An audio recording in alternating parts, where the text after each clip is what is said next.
Salut et bienvenue sur le podcast S'élever en même temps que son enfant. Je suis Maude, coach certifié chez Mercredi, mais surtout maman de 3 enfants. Sur ce podcast, je t'aide à conjuguer la bienveillance avec la réalité de ton quotidien de maman. Utiliser ton choix d'une parentalité bienveillante comme un accélérateur de ton propre développement personnel. T'aider à changer de regard sur les situations que tu vis avec ton enfant pour t'en servir, pour grandir et apprendre sur toi. Et salut, je suis contente de te retrouver aujourd'hui pour ce nouvel épisode, un épisode au format interview. Aujourd'hui, je suis heureuse de te présenter Laura Besson. Laura, elle est coach holistique et créatrice du site Bien dans ta boîte. Laura, elle a pour vocation d'accompagner les indépendants à se sentir bien et épanouis, malgré ce que ça peut représenter, la multitude de casquettes qu'on doit porter quand on est à son compte. Mais surtout, Laura, elle est diplômée en psychologie positive, elle est praticienne certifiée en psychologie positive et en yoga-thérapie. Alors, autant dire qu'elle est plutôt bien placée, question multicasquette. Et j'ai découvert Laura en écoutant son podcast Bien dans ta boîte, dans le cadre de mes propres recherches pour mon entreprise. Et j'ai écouté un de ces épisodes qui parle des forces de caractère. Et si j'en ai tiré beaucoup d'enseignements pour ma propre entreprise, eh bien, j'ai tout de suite vu le potentiel à titre personnel dans mon quotidien de maman, dans ma vie familiale. Et du coup, je me suis dit que ce serait pas mal de demander à Laura de l'inviter sur le podcast et pour nous présenter un petit peu ce que sont les forces de caractère. Et je suis très heureuse qu'elle ait accepté mon invitation. Donc, l'épisode d'aujourd'hui va donc porter sur les forces de caractère, découvrir ce que cela signifie et comment cette nouvelle connaissance de toi-même peut t'aider finalement à mieux communiquer avec ton enfant ou avec ton ou ta conjointe. Parce que finalement, c'est une question de communication avec tout ton entourage et pas simplement ton enfant. Donc je te laisse maintenant avec l'échange que j'ai eu avec Laura pour te présenter ce que sont les forces de caractère et comment surtout t'appuyer dessus. Je te souhaite une bonne écoute. Bonjour Laura, et merci beaucoup. Merci d'avoir accepté cette proposition d'interview. Avec grand plaisir, merci de m'avoir invitée. Ah non, c'est chouette, je suis vraiment très contente que tu puisses venir nous partager un peu tes connaissances de la psychologie positive et des forces de caractère aujourd'hui. Je t'ai un petit peu présenté en introduction, mais si tu es OK, je te laisse te présenter en quelques mots pour expliquer un petit peu qui tu es et ce que tu peux proposer. Très bien. Eh bien, déjà merci de m'avoir invitée, ça va me changer un peu de mes sujets, en tout cas de la cible habituelle, donc c'est très chouette, c'est une cible qui m'intéresse beaucoup. Je suis, Laura Besson, je suis la fondatrice de Bien dans ta boîte. C'est un écosystème entier pour accompagner les thématiques de bien-être au travail des entrepreneurs, donc podcast, blog et cetera. Et puis effectivement, moi de métier, on va dire ça comme ça, c'est, la thérapie, le coaching holistique, donc il y a toute une branche d'accompagnement dans Bien dans ta boîte, de coaching donc, yoga, yoga-thérapie, micronutrition, tout ça. Et puis il y a une branche de formation qui est à destination des professionnels de l'accompagnement. Et puis voilà, c'est déjà pas mal.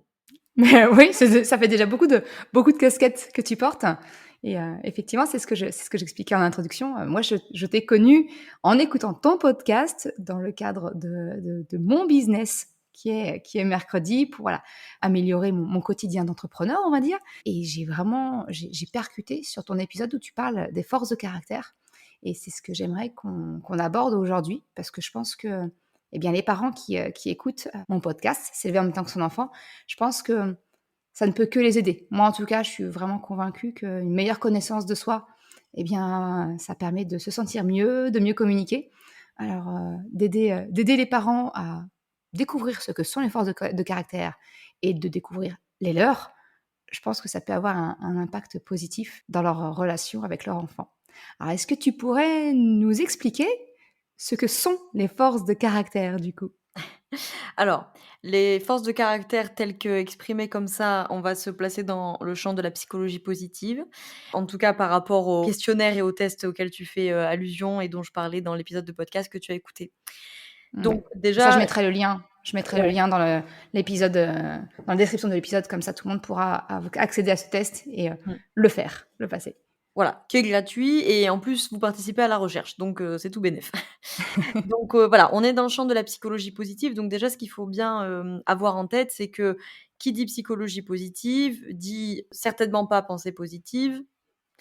Je le précise d'avance parce que je sais que les parents, il peut y avoir aussi une grosse pression là-dessus, de toujours être positif, de toujours être bienveillant, machin, c'est pas possible, hein, Mmh. parce que ça demanderait d'être en fonctionnement maximal.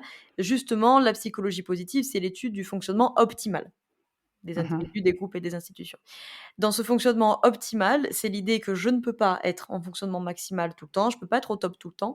Donc je vais chercher à identifier quelles sont les conditions dans lesquelles je fonctionne le mieux et pas dans lesquelles je fonctionne parfaitement. Les forces de caractère faisant partie de l'identification de ce fonctionnement optimal. En psychologie positive, la recherche en reconnaît 24 aujourd'hui.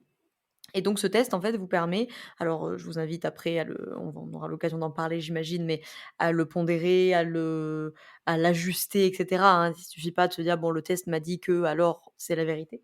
Mais en tout cas, ça vous donne quand même une bonne idée, tout du moins, de ces 24 forces. L'idée, c'est qu'on n'est pas en termes de binaire, 0-1, bien, pas bien, qualité, défaut. On est dans l'idée que nous avons tous ces 24 forces de caractère, mais que, voilà, elles sont pas présentes dans les mêmes proportions chez tout le monde. Mmh. L'idée de venir donc identifier les premières forces et donc d'identifier ce fonctionnement optimal, d'identifier les, conditions dans lesquelles vous fonctionnez le mieux et donc de, se servir de ce qui est déjà là plutôt que de réinventer la roue ou de persister à fonctionner sur un truc qui est en fait très peu développé chez vous et que même si vous le développez, vous pourrez, ça n'en fera très probablement pas du fonctionnement optimal pour autant. Mmh. C'est surtout, effectivement souvent comme ça qu'on fonctionne en coaching. C'est qu'on s'appuie sur les forces d'une personne, sur les qualités d'une personne qu'on va venir renforcer dans un premier temps parce que c'est ce qu'il y a de plus facile de travailler quelque chose dont on est naturellement disposé à, plutôt que d'aller chercher à travailler des faiblesses pour les ramener. Et voilà, c'est souvent comme ça qu'on ça fonctionne le mieux et finalement, c'est exactement ce que tu es en train de nous dire avec les forces de caractère, c'est de s'appuyer, c'est d'en prendre conscience pour s'appuyer sur ses forces. Complètement. C'est l'idée que votre fonctionnement optimal, c'est, les, 4-5-6 1 forces du test là, ou en tout cas, à l'issue du travail que vous ferez sur le test à partir du test. C'est l'idée que ces forces, elles sont déjà là, en fait. Donc de toute façon, vous fonctionnez déjà là-dessus et c'est sur ces forces que vous fonctionnez de manière simple, facile, efficace, naturellement et cetera. Donc quand ça va bien dans notre vie, on peut en tirer pleinement parti et surtout quand ça va moins bien dans notre vie ou quand ça va bien, mais que par exemple, on vient d'avoir un bébé, par exemple, et que ça va bien parce que c'est super, mais que c'est, le beans complet, la maison, l'organisation, le couple, la vie psychique, parce que pour, les femmes qui nous écoutent et qui ont déjà, vécu des grossesses, voilà, il y a ce qu'on appelle une transparence psychique de la femme enceinte qui fait que la vie psychique est complètement, chamboulée.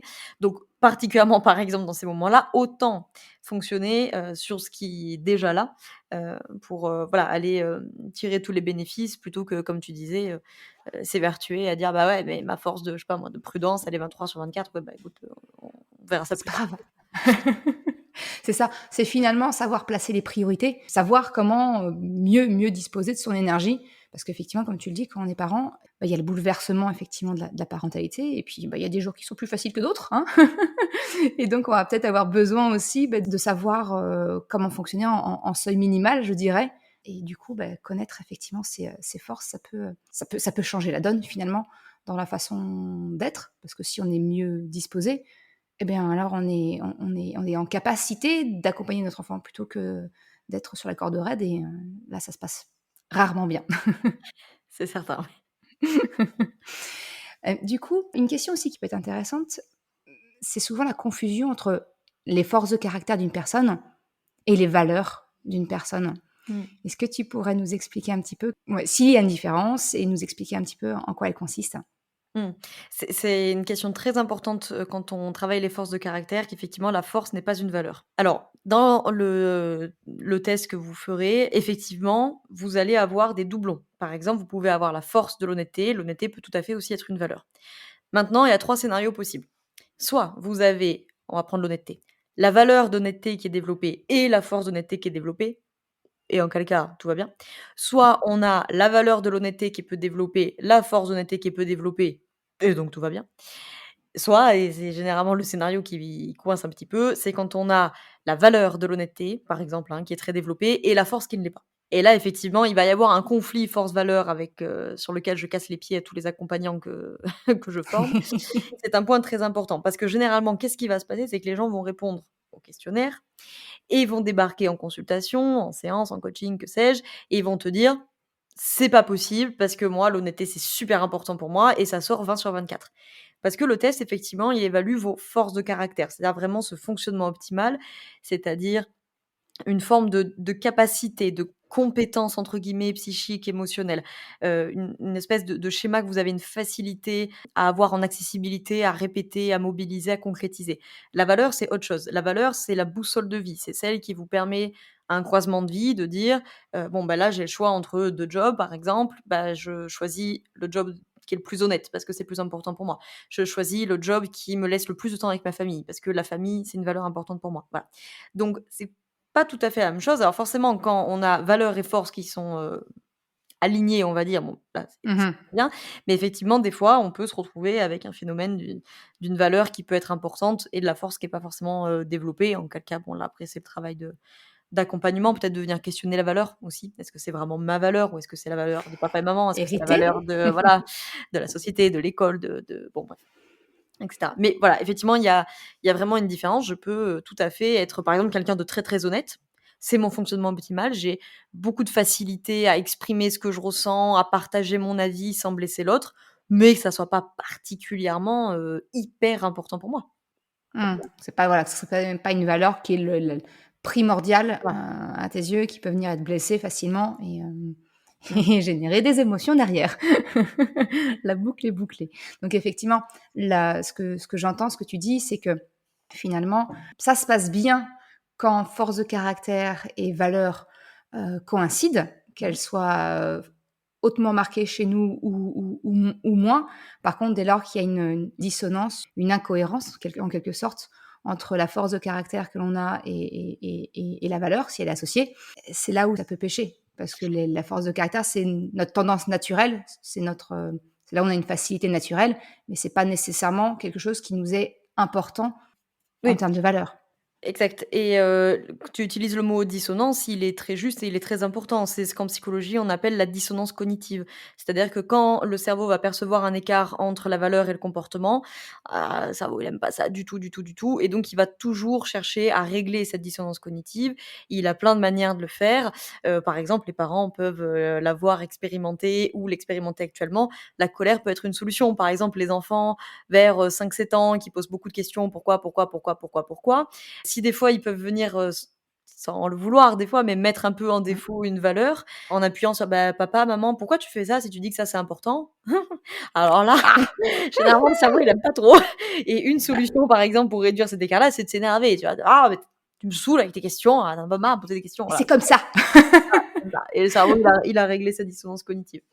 Mmh. Ça, j'en parle, assez facilement sur le podcast. Effectivement, c'est, d'accepter les remises en question de nos enfants. Parce que justement, elles vont venir révéler tout ça. Elles vont venir révéler ces dissonances et du coup, c'est la porte d'entrée pour arriver à, bah, peut-être mettre le doigt quelque chose sur nous et à travailler dessus, quoi. Mmh. Et c'est vraiment en ça que je considère que la parentalité, c'est un super, révélateur ou accélérateur, ça dépend, du développement personnel. C'est que dès lors qu'on accepte ces remises en question, on peut progresser finalement. Ah oui, la parentalité, enfin les enfants sont des maîtres, spirituels, hein. Ah oui. Ah, c'est souvent aussi un magnifique miroir. Des parties qu'on veut moins voir chez nous. Oui, oui, clairement, en termes de développement personnel et spirituel, ils sont Mmh. bien plus avancés que nous, je crois. Oh oui, on a beaucoup à apprendre. Du coup, quels conseils tu pourrais nous partager?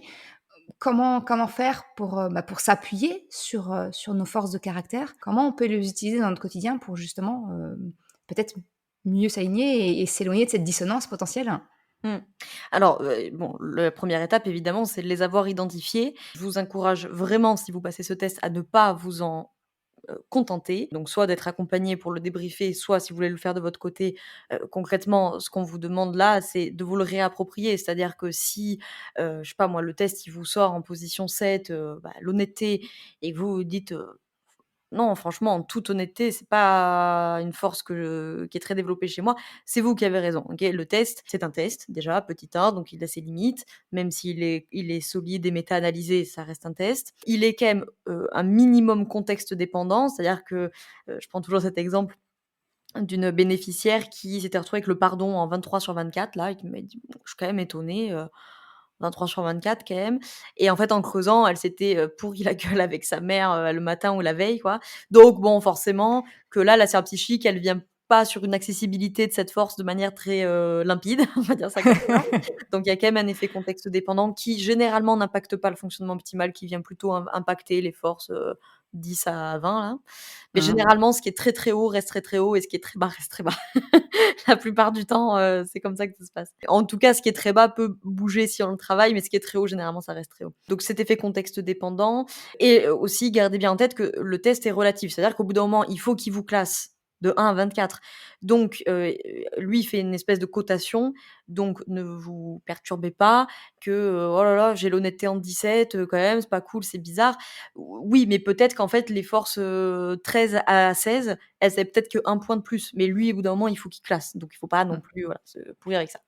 Bon, ensuite, il faut le remettre dans un contexte, c'est-à-dire que quel est ce fonctionnement optimal au quotidien? Voilà, pondérez le test, en fait, critiquez-le, le prenez pas, comme ça, en disant: «Ah bon, ben, le test m'a dit que, alors c'est ça». Une fois qu'on les a identifiés, j'invite beaucoup, beaucoup, beaucoup ceux qui sont parents en couple à le faire, enfin que le coparent en tout cas le fasse également.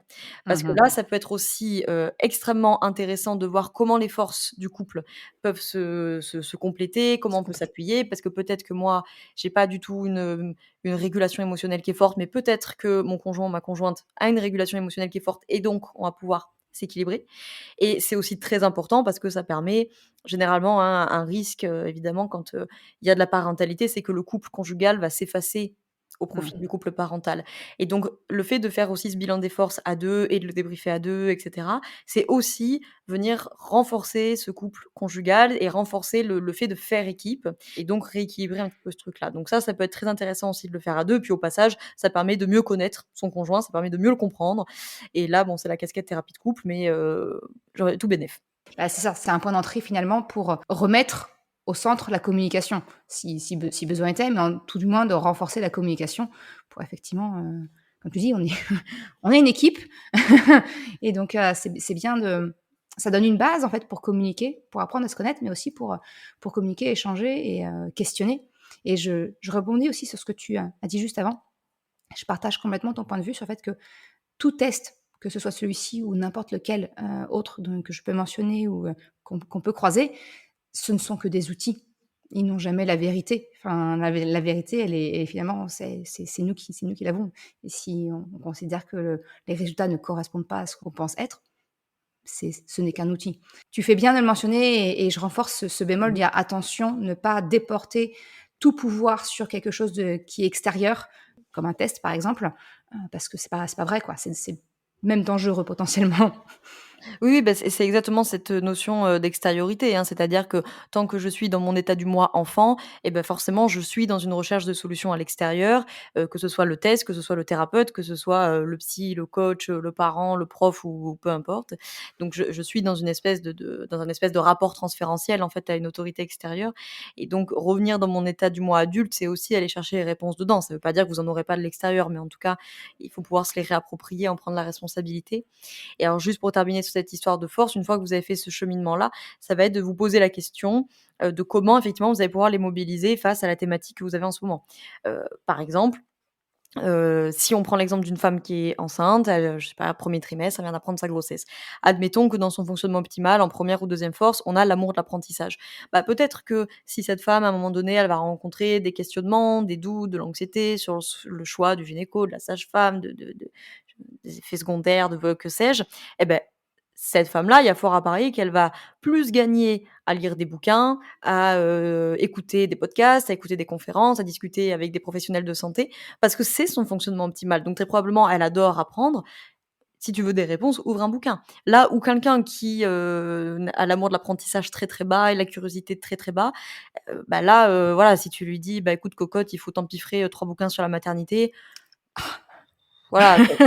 Elle va C'est pas le ça. faire, quoi, ou si elle le fait, ça va vraiment lui coûter. Alors que peut-être que, à l'inverse, elle a peut-être une force de régulation émotionnelle qui est très, très forte et que du coup, elle, on aurait peut-être plus, gagné avec des outils qui l'aident à réguler, l'anxiété et ses questions et peut-être que ça va être genre une pro de la méditation et que c'est ça qui va l'aider à réguler, tous les chamboulements psychiques et les questionnements de sa grossesse, par exemple. Donc Mmh. voilà, se demander en fait pour les 5-6 premières forces, concrètement, comment je peux mobiliser ça et comment ça va m'aider pour, ma grossesse, ma parentalité ou n'importe quel autre sujet d'ailleurs, hein.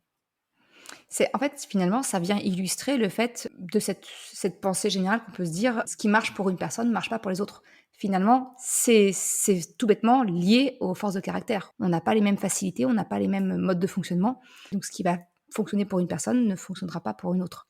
Les forces de caractère, les valeurs Mmh, aussi. bien sûr. Parce que voilà, ce qui est, très, très important pour moi dans l'éducation de mon enfant n'est pas du tout important pour toi dans l'éducation de ton enfant et vice versa.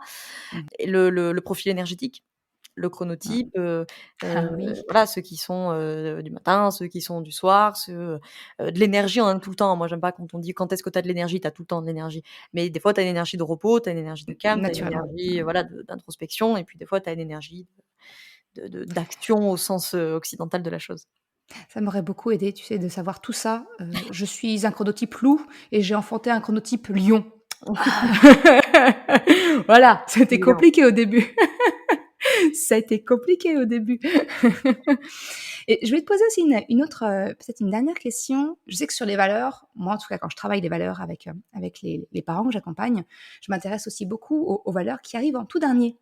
Parce que finalement, en prenant l'opposé, souvent on arrive à compléter le trio de tête, on va dire. Est-ce que c'est la même chose pour les forces de caractère? Est-ce qu'il est intéressant de se pencher sur, les dernières forces de caractère du test? C'est intéressant d'aller les voir, pour plein de choses. Déjà, est-ce qu'ils sont d'accord avec ça? Est-ce qu'ils veulent les travailler? Mmh. Éventuellement? Est-ce qu'on veut les augmenter? Alors là aussi, je pense qu'il faut pondérer. La réalité, c'est qu'une force qui est 24/24, ça arrive, hein, que ça puisse monter très, très haut. C'est rarement le cas, mais ça arrive. Mmh. Je pense notamment à la force de spiritualité, qui est une force qui peut, monter très, très vite.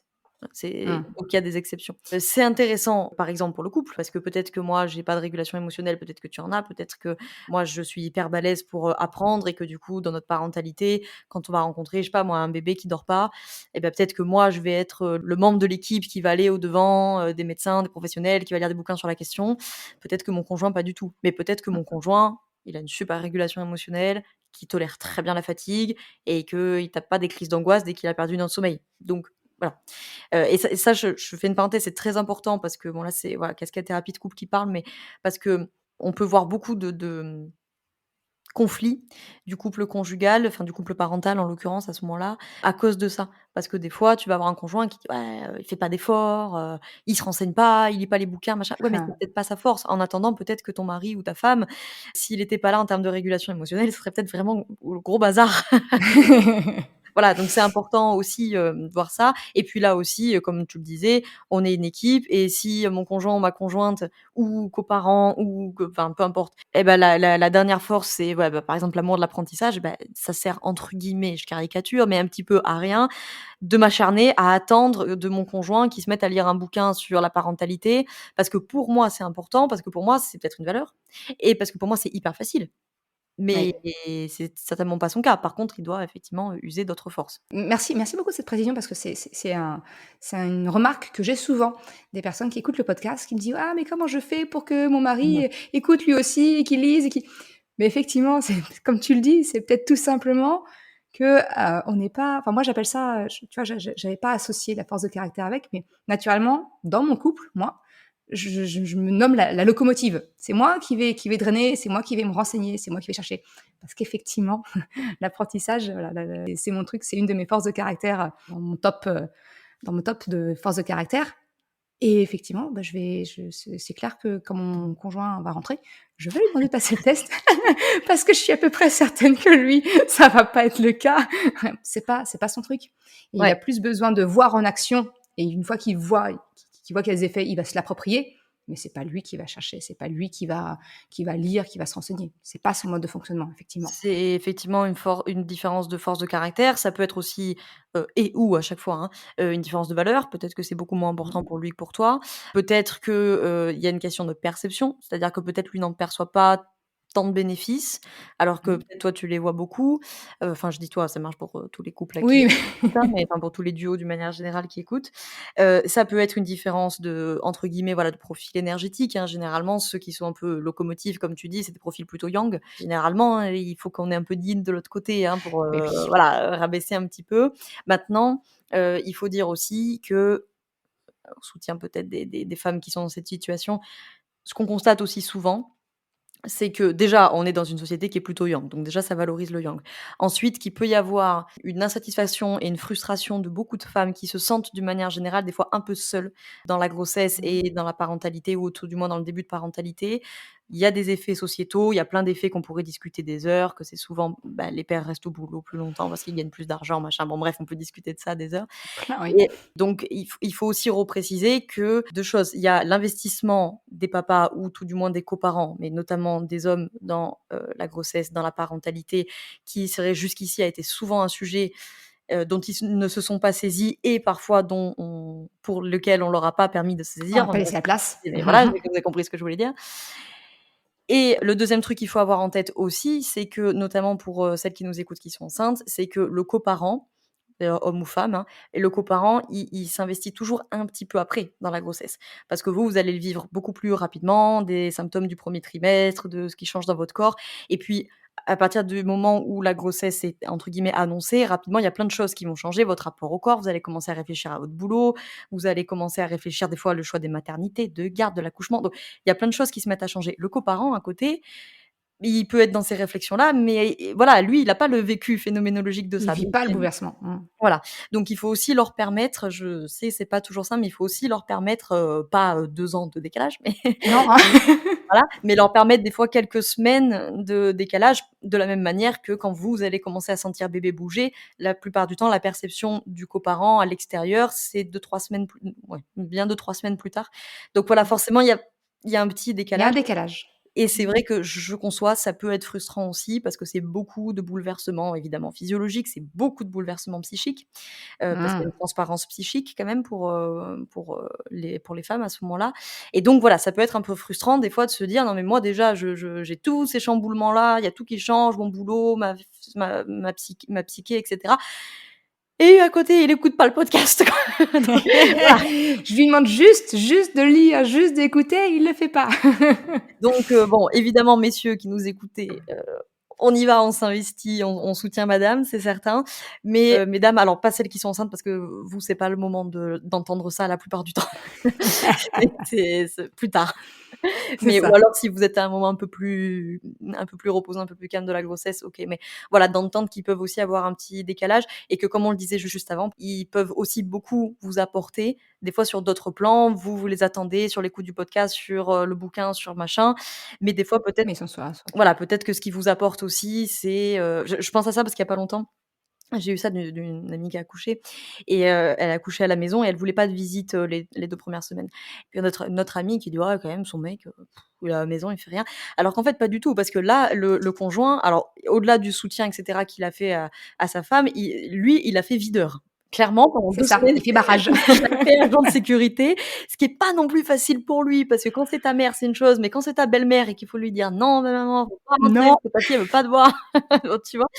Donc voilà, il faut vraiment aussi concevoir que, j'adore cette image de Charlotte Lardery des poupées russes, hein. C'est que maman va Mmh. couver bébé, le coparent en couple, la dyade maman-bébé, la sage-femme, le gynéco et cetera couple le trio, bon bref, voilà et on fait des poupées russes et donc on peut pas toujours attendre non plus que chaque poupée russe ait la même, «fonction» entre guillemets et la même mission, on va dire, dans Mmh l'accompagnement mh. et par exemple, un des rôles du coparent, ça va être aussi de faire un peu de contenance psychique, de faire, le videur, par exemple, pour les visites de maternité ou de grossesse, enfin, voilà. Mais je conçois que des fois, voilà, on peut se dire, «Ah, il y a tout qui change». C'est moins visible et c'est pourtant très présent. Voilà. Enfin, finalement, effectivement, si on regarde d'un œil extérieur, le papa ou le coparent ou voilà, l'autre Voilà, conjoint, en tout cas, il est effectivement, là et l'autre conjoint est investi, mais voilà, c'est ce qui est souvent difficile, c'est en fait, il y a tout qui change pour moi et j'ai l'impression qu'il n'y a rien qui change pour toi. C'est ça qui peut être, bah, mmh j'ai arrêté de fumer, j'ai arrêté de boire, j'ai arrêté de bouffer ceci, gna gna gna et ça change et machin, il y a tout qui change pour moi et toi, finalement, il y a et toi? voilà, il y a rien qui change. Donc ça, des fois, ça peut créer un peu de tension, de frustration. C'est De là que le frustration. coparent peut aussi justement avoir un rôle de dire: «Bah, non, non, en fait, je me saisis moi aussi, en fait, de cette aventure, de cette grossesse. Alors effectivement, je vais pas avoir la nausée et cetera et cetera. Mais par contre, peut-être j'ai changé de rythme de travail, peut-être, j'ai changé le rapport à la belle-mère, peut-être, j'ai mobilisé ma force de caractère d'honnêteté pour dire à la belle-mère que j'ai fumé», tu vois? Par exemple, tu vois? Ah, bah, super. Non, mais c'est vraiment hyper intéressant. Je te remercie beaucoup, Laura, d'avoir, partagé tout ça. Je me permets une dernière incursion. Tu as beaucoup parlé de transparence de la psyché, c'est Mmh. ça? Est-ce que tu pourrais juste, expliquer ce que c'est? Parce que même moi, là, comme ça ne m'évoque pas et j'aimerais ne pas laisser comme ça un terme qui est revenu, plusieurs fois sans explication de ce que Ouais. c'est. La transparence psychique, c'est qu'au cours de la grossesse, on parle beaucoup de toutes les transformations physiologiques évidemment qui ont lieu, ça va sans dire. Mais il y a Mmh. évidemment une transformation et en l'occurrence une transparence psychique. Cette transparence psychique, c'est que la mère au cours de le future maman au cours de cette grossesse, il va y avoir beaucoup d'abaissement des mécanismes de défense, notamment des mécanismes de refoulement inconscient, et cetera. Donc il y a beaucoup, beaucoup de remaniements psychiques. Déjà, ce qui est essentiel, pour que tout ça se mette en place, c'est que la maman ou la future maman, elle va rejouer sa relation avec sa mère, déjà. Mmh.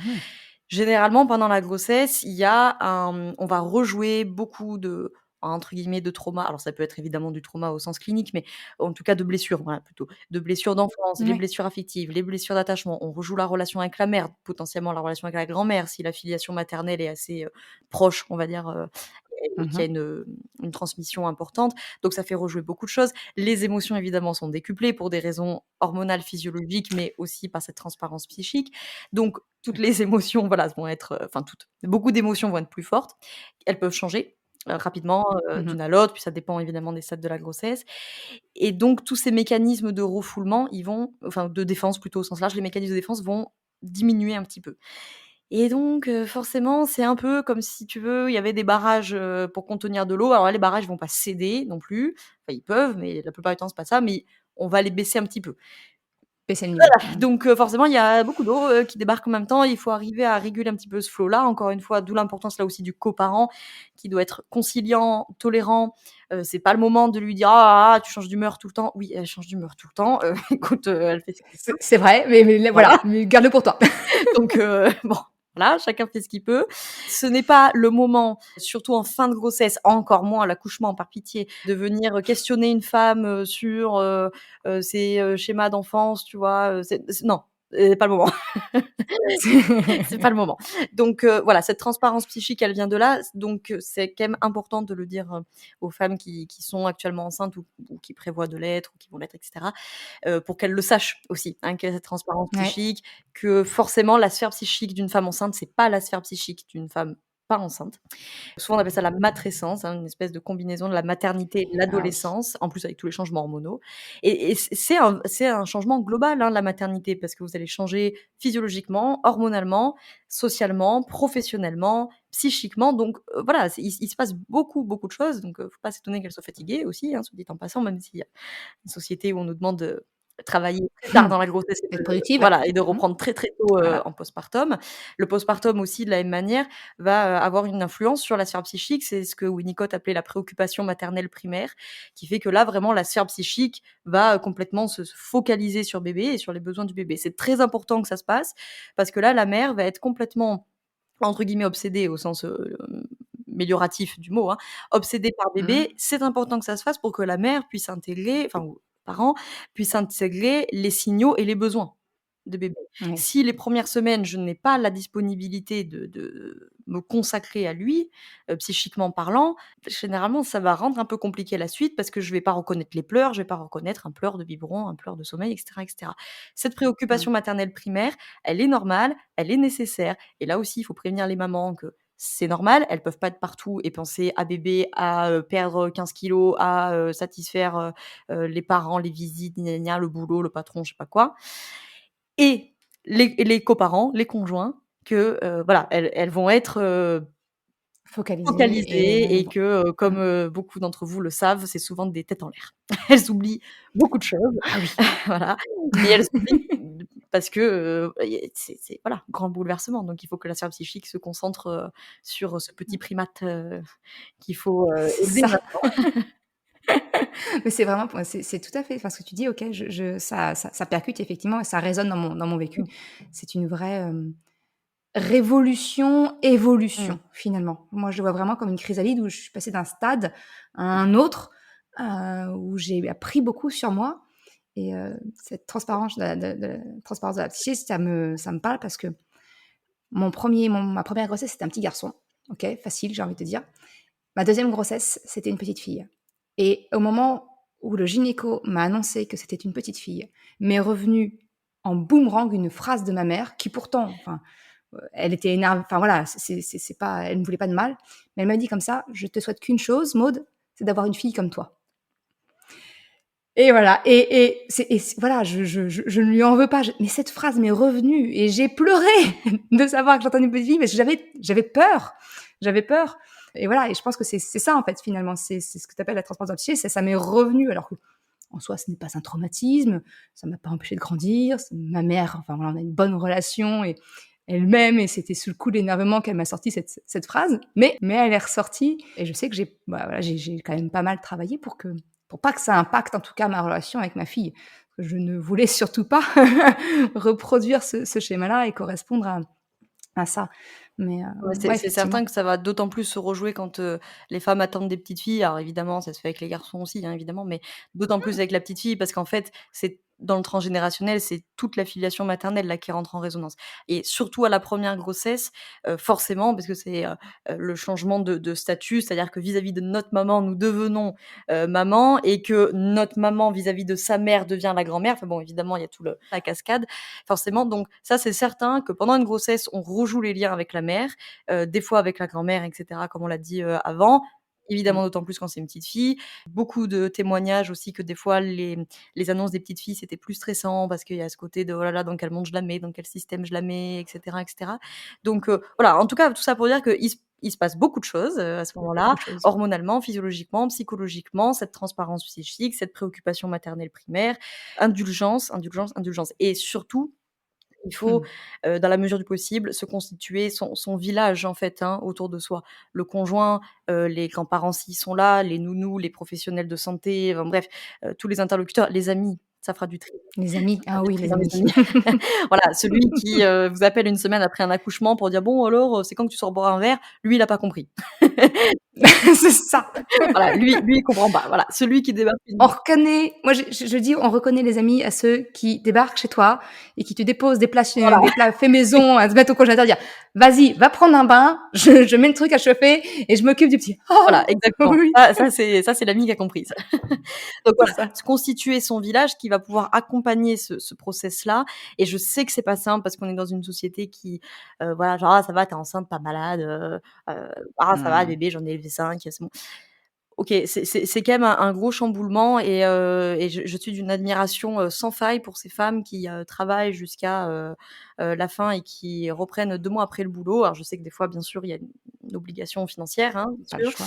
Mmh. mais vraiment, admiration complète, hein, parce que ça c'est tellement chamboulant et ça demande quand même, de pouvoir un peu, voilà, être dans une bulle, dans un cocon et de toute façon, ça sera nécessaire un accouchement qui se passe bien. Je tiens quand même à préciser que pour qu'un accouchement se passe bien, il nous faut de l'ocytocine et que cette magnifique hormone formidable de l'amour, comme on dit, elle se sécrète, elle se produit avec une lumière tamisée, avec de l'intimité, dans un cocon.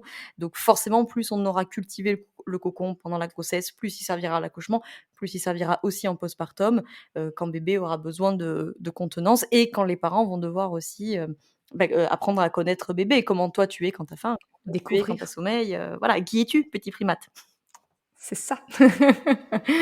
Faisons connaissance, où est le mode Voilà, d'emploi? c'est ça. Je trouve ça passionnant. Je pense on pourrait continuer l'échange pendant encore très longtemps parce qu'il y a beaucoup à dire. On a un petit peu dévié des forces de caractère, mais ça complète finalement parce que le message, il est le même, c'est se connaître soi et se lâcher la grappe aussi un peu, hein, arrêter de se mettre la pression ou d'accepter la pression que la société veut nous faire prendre aussi. Oui, en fait, c'est ça, hein, surtout, Euh, je voulais souligner aussi, c'est beaucoup d'indulgence envers soi-même, même si c'est pas toujours simple, surtout dans une société où les femmes ont toujours la pression pour être des super bosseuses, des super mamans, des super femmes, des super épouses, tout en même temps. Mais aussi essayer dans la mesure du possible des fois de refuser, ces coups de pression. Vous avez le droit de changer d'avis, vous avez le droit de changer de maternité, vous avez le droit de changer de projet de naissance, vous avez le droit de changer de praticien. S'il y a un praticien qui vous dit que, ceci c'est pas normal ou machin, faites confiance à votre corps, faites confiance à votre intuition, trouvez des professionnels qui vous accompagnent là-dedans et s'il y a un professionnel qui vous met la pression, je suis pas sûre que ce soit c'est pas bon forcément, signe. voilà, le professionnel qui va être le plus, aidant, dans un moment aussi intense que l'accouchement, physiquement et psychologiquement, encore une fois. C'est clair, c'est clair. Non, non, je suis entièrement d'accord. Pour moi, c'est, comme tu l'as mentionné, l'intuition. L'intuition, se reconnecter à soi et écouter sa petite voix. On se rapproche de la vérité si on écoute ça. Je dis ça, hein, j'étais coupée de mon intuition jusqu'à il y a pas très, très longtemps, hein, finalement. J'ai mis beaucoup de temps à me reconnecter à elle et pour le coup, ce sont les remises en question et c'est ma maternité qui m'a soufflé ça, qui m'a Mmh. dit: Et là, «Reviens m'écouter s'il te plaît». c'est pareil, pour arriver à écouter cette intuition, le problème, c'est que les injonctions, elles sont doubles aussi pour les femmes aujourd'hui. C'est pas simple, hein, parce qu'à la fois, elles ont un discours du monde, bien-être, développement personnel, des sages-femmes et sages-hommes souvent, avec lequel je suis en résonance et en accord, où on les invite à écouter leur corps, à écouter leur intuition et cetera. Et de l'autre côté, la France est quand même, un pays professionnel en termes de médicalisation de la grossesse et de l'accouchement. Donc de l'autre côté, il y a une surmédicalisation qui, parfois, bien sûr, est nécessaire, bien entendu, mais qui a aussi l'effet de les rendre surréflexives et suranalytiques et donc au final tout le temps dans leur tête, tout le temps à réfléchir, réfléchir, réfléchir, où elles n'arrivent plus à se rassurer et à avoir des nouvelles de leur bébé sans échographie ou toucher vaginal. Là où plus vous allez écouter cette intuition, plus vous allez être au contact du corps et donc pour ça, il faut être dans ce cocon, hein, parce que, Oui, le brouhaha de nos pensées, l'intuition, vous c'est pas l'entendez plus, possible. ouais, clairement. Donc il faut être dans ce cocon. Plus vous allez être en contact avec bébé, vous allez, raisonner avec lui, vous allez sentir, hein. Je reprends l'exemple de Charlotte Larderi parce que c'est une sage-femme que je trouve formidable et il y a quelque temps, elle a eu ça en fait, une patiente qui lui disait: «Je sens que bébé va arriver le 15 août». C'était pas prévu pour le 15 août ce petit, mais je le sens quoi et Charlotte de son expérience sage-femme a dit: «OK, si la maman le sent, on y va». C'est bon. Et bon, et en Ouais. l'occurrence, il est arrivé mi-août ce petit, donc les mamans, elles sentent énormément de choses, les papas aussi bien sûr, mais les mamans, elles sentent énormément de choses et le fait qu'on soit comme ça, dans un truc qui est suranalytique, qui est surréflexif, ça les coupe complètement de tout ça et tu les vois, hein, des fois dans les accompagnements, c'est des nanas qui sont pas du milieu de la santé, mais qui sont hyper balèzes parce qu'elles t'ont lu tous les bouquins, tous les podcasts, toutes les conférences, elles te connaissent tous les systèmes d'hormones, machin, mais par contre, elles ont du mal à juste: «OK, et comment va votre bébé aujourd'hui?» Le vivre, ouais. Ah, je sais Donc pas. plus vous allez être connecté à l'intuition, plus vous avez des pratiques en amont ou pendant la grossesse bien sûr, hein, qui peuvent vous reconnecter au corps, yoga, étirement, sophrologie, ce que vous voulez, danse, ce que vous voulez, plus ça sera simple et même à l'accouchement, ça vous facilitera la vie. Ce sera Mmh bénéfique, bien et sûr, en postpartum, bien n'en sûr. parlons pas. Ça, c'est clair, ça, c'est clair. Bah, écoute, merci beaucoup Laura Avec grand plaisir. pour cet échange. J'ai trouvé ça hyper intéressant. J'espère que toi aussi. Bien sûr, Mais c'était vraiment c'était vraiment, ouais, je pense qu'il y a beaucoup pour les parents qui écoutent, il y a beaucoup à apprendre et à découvrir, des forces de caractère et de tout ce qu'il y a autour.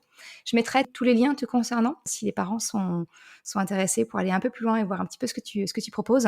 Ton site bien dans ta boîte, ton compte Instagram et ton podcast, le fameux que j'ai écouté moi-même et qui m'a donné envie de t'inviter pour cette interview aujourd'hui. et ben, encore un grand merci de m'avoir invitée et puis merci à tous ceux et celles qui nous ont écoutés jusqu'ici et j'espère que voilà, Super, ça vous aura été utile, que vous allez pouvoir, vous saisir de quelque chose.